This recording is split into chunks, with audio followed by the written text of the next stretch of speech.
Oi pessoal, hoje a gente está aqui para conversar com vocês a respeito da cirurgia plástica pós grandes emagrecimentos, que a gente vai considerar ali o paciente que perdeu em torno de 20, 30 quilos. A gente tem dois tipos principais desses pacientes e alguns tratamentos possíveis na realidade do corpo desses pacientes. É sobre isso que a gente vai conversar um pouquinho. Eu sou a doutora Bruna Salvarezza, do Casal Plástica. Eu sou o marido dela, Eduardo Porto Leite.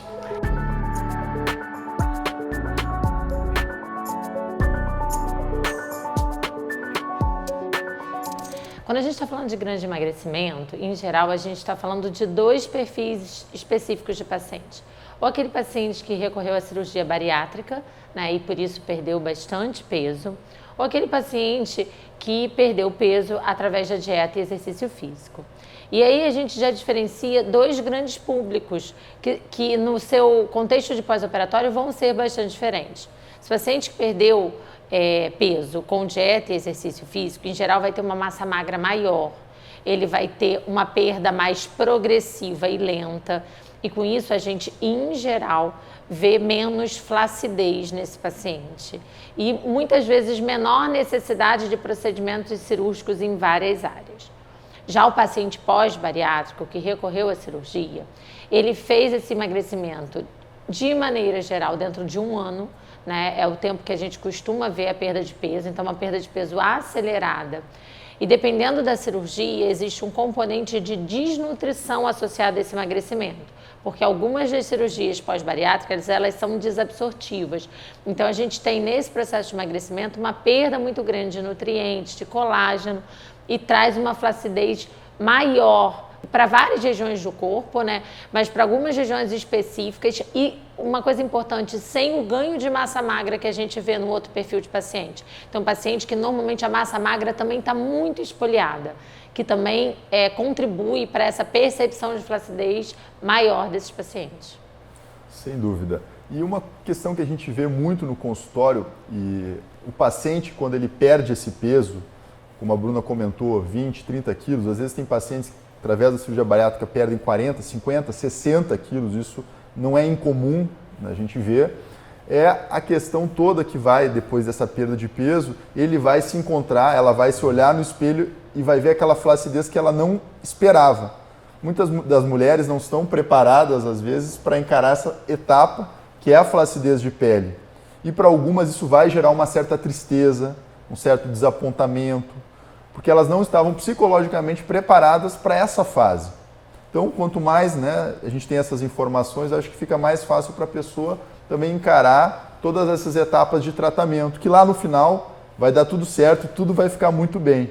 Então, depois de perder todo esse peso, a mulher vai se encontrar, e o homem também, com uma flacidez excessiva de pele. Isso porque, como a Bruna comentou, pacientes que fazem dieta, usam medicação, talvez um pouco menos de flacidez, os pacientes que já tinham obesidade mais grave, precisam ir para a bariátrica, perdem muito mais peso, então vão diminuir, vão, né, como se fosse um balão que vai murchar ali, né, que tinha um peso, um volume, depois que perdeu aquele volume vai ficar muita pele murcha. E, de certo modo, isso vai gerar esse incômodo todo. Então, muitas vezes para poder fazer algum tipo de exercício, porque aquela pele fica incomodando, tanto na região dos braços, quanto na região das pernas, região de abdômen, então não consegue, né, vestir certas roupas, esconder aquilo tudo. Então, é natural, mesmo após, imagina, uma gestação, a mulher já fica com a flacidez, imagina uma situação de grande, né, perda de peso. Então, a flacidez vai estar ali. E, para isso, vai existir o tratamento cirúrgico, que vai corrigir essa flacidez através das cirurgias e vai, através, então, dessa retirada de pele, deixar algumas cicatrizes, que a gente vai buscar ao máximo sempre estar camuflando elas, para reintegrar esse paciente, então, e a gente vê, tem muitas histórias significativas, né, de pacientes, então, que tiveram a obesidade, encararam ela, emagreceram esse peso todo, encontraram a felicidade porque ficaram mais saudáveis, então, né, não tem mais aquela hipertensão que incomodava, aquela diabetes que gerava uma série de medicações, aquele peso que gerava transtorno nas articulações, aquela falta de mobilidade. E só de curar a obesidade, a paciente já ganha 10 anos de vida. Isso é algo assim, né, absurdo. Então, já é um ganho estrondoso. Mas vai gerar essa flacidez que depois dessa felicidade aí da cura da obesidade, a paciente às vezes se encontra nessa pouco certa tristeza por se encontrar então flácida, algo que talvez ela não tinha imaginado e não tinha se visto nessa situação. Mas então calma, nessa situação você procura um cirurgião plástico, que aí ele vai fazer o planejamento cirúrgico para tratar essas áreas, através então da retirada dessa flacidez. Então, que cirurgias que a gente pode estar... Quais são as mais comuns, né, que a gente Uma coisa vê? legal que você falou, eu acho que assim, o tratamento da obesidade, ele é o começo da busca dessa nova harmonia corporal, né? Não é o fim. Uma jornada, né? É uma jornada. E eu acho que é importante o paciente ter claro isso, principalmente quando você vai perder ali 30, 40 quilos. É uma perda de peso que, obviamente, vai trazer outras consequências, vão precisar de tratamento. As principais cirurgias que as mulheres buscam, isso eu vou falar aí para os dois grupos, tanto para quem emagreceu às custas de esforço próprio, quanto a que fez cirurgia. A principal busca é mama e abdômen, né? Uma região que muito dificilmente a gente não vê a necessidade de tratamento cirúrgico, muito difícil mesmo. De maneira habitual, a gente vai precisar fazer cirurgia de mama e abdômen. Na mama, de maneira geral também, a gente vai ver uma perda de conteúdo muito grande e o conteúdo que sobra é um conteúdo gorduroso, um conteúdo mole, sem estrutura e sem formato. Então, existe uma necessidade de praticamente 100% das pacientes da gente usar a prótese de silicone, né, para poder restaurar estrutura e formato mesmo. O conteúdo, se existente, é um conteúdo desestruturado, e abdominoplastia. Então, essas são as duas cirurgias mais comuns que a gente costuma precisar fazer nesse público, né? É comum que a gente faça essas cirurgias combinadas, ainda mais entendendo que essa paciente vai precisar de outros tratamentos, para a gente poder encurtar um pouco toda essa jornada, porque se a gente for fazendo uma cirurgia de cada vez, fica uma jornada muito longa, né? E a gente costuma começar a associar nessa mama e nesse abdômen a lipoaspiração de algumas áreas para devolver esse contorno corporal. É bem comum também, quando ela faz esse emagrecimento, que o contorno corporal fique bastante prejudicado e sobre bolsões de gordura, região de culote, região de face interna de coxa, às vezes região lateral de tórax, que deforme um pouco essa forma do corpo. E é muito importante não só tratar a flacidez, mas devolver essa forma considerada harmônica, considerada natural, né? E a lipoaspiração vai entrar nesse contexto.